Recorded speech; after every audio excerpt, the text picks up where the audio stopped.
Hello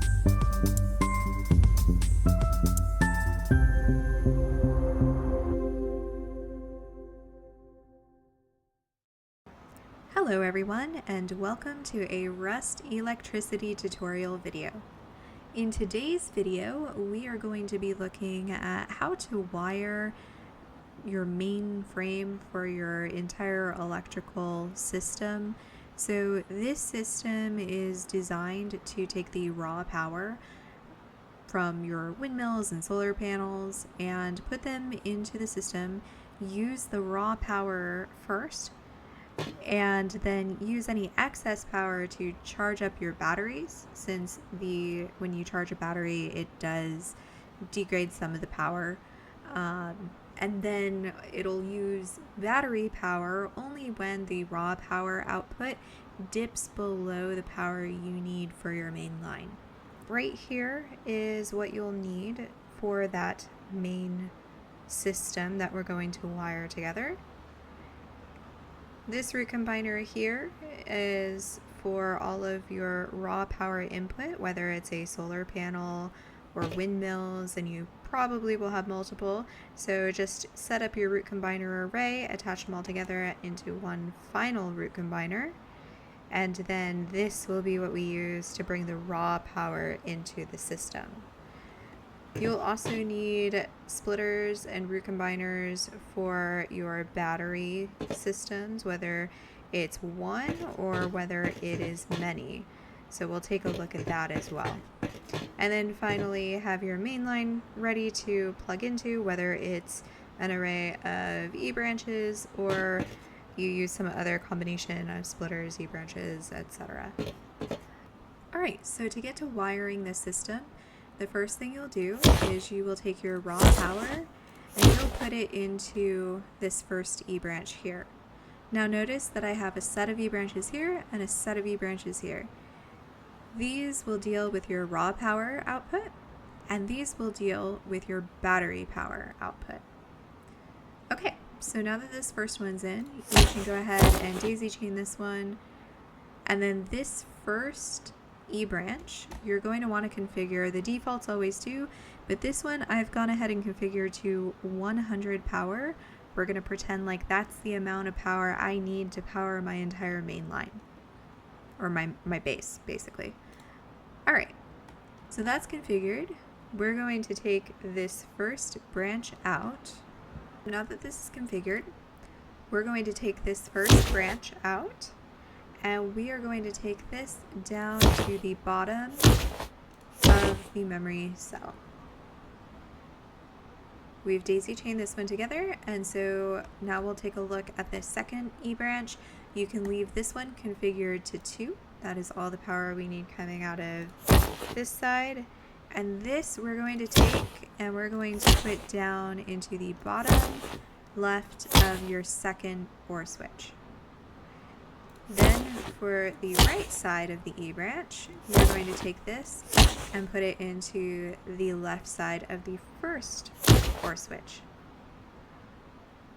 Alright, so now that we have tied all this together, let's take a look at the first OR switch.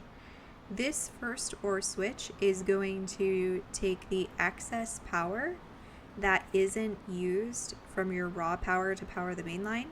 It is going to take the remaining power, you'll see right here, 45, 48 power, and it's going to actually take this to power your batteries. Alright, so we're going to take the top of this OR switch and put it into this splitter right here. Now, the splitters are going to distribute the power to your batteries evenly. Now in this case, I have a single battery, and the splitter is going into the battery to charge with the excess power from the raw power. If you have more than one battery, like this, you just need more splitters. The key is to distribute the power evenly. So this is the setup for 4 batteries. You would need 3 splitters. This is easy to scale up to 6 just with these, or you can also add additional, like I would add an additional splitter here if I were scaling to 6 and then planning to scale to 9. Again, whether it's 6, 7, 8, 9, whatever the number, the key is to split the power output as evenly as possible to charge all of your batteries. And then you'll want to array them all into root combiners and consolidate them down into this last one here. All right.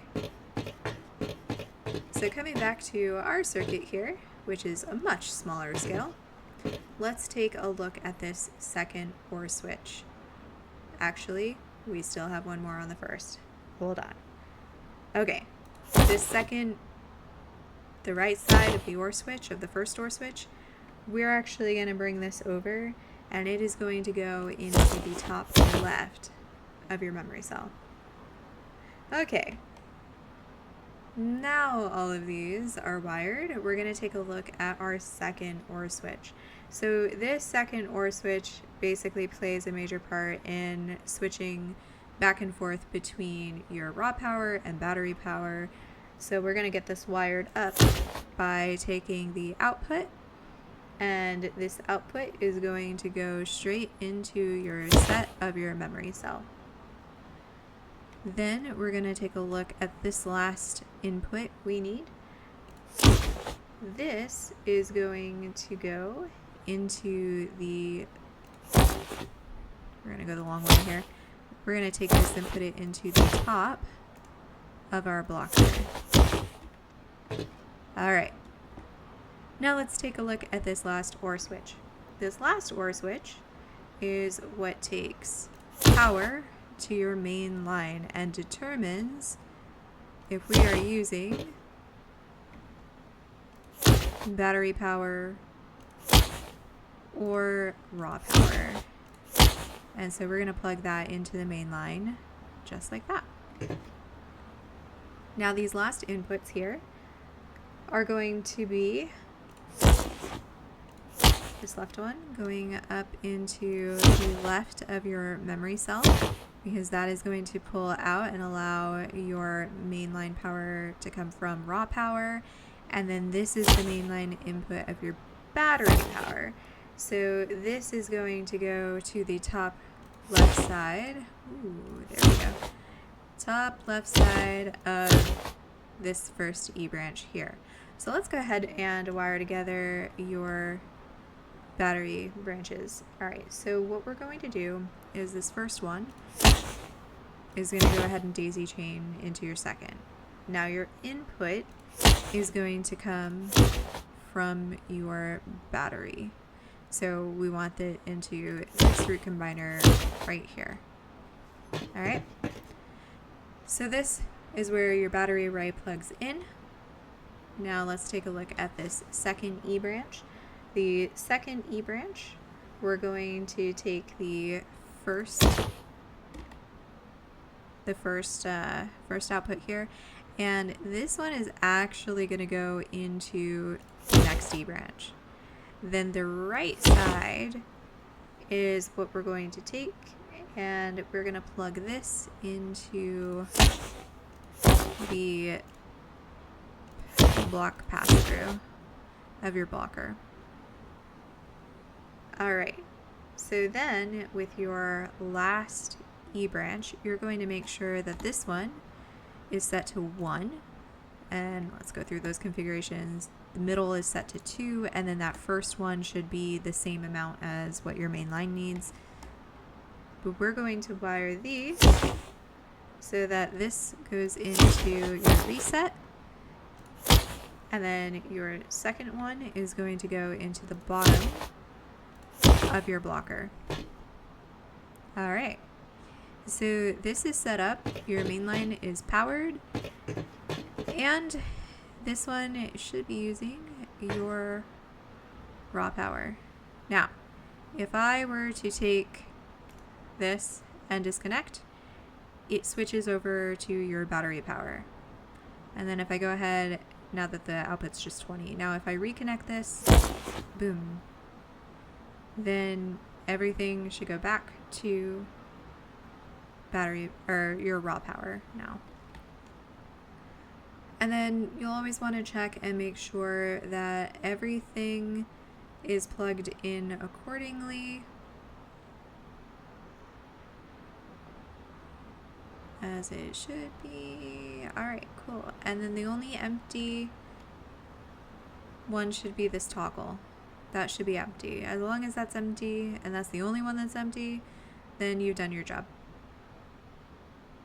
And again, this will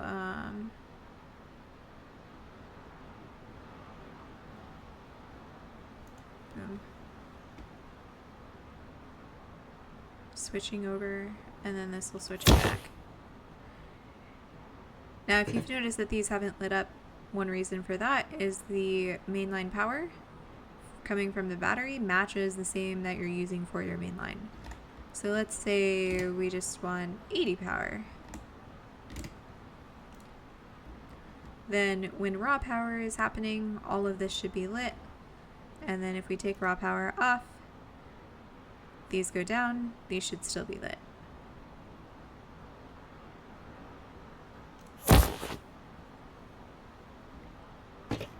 Alright.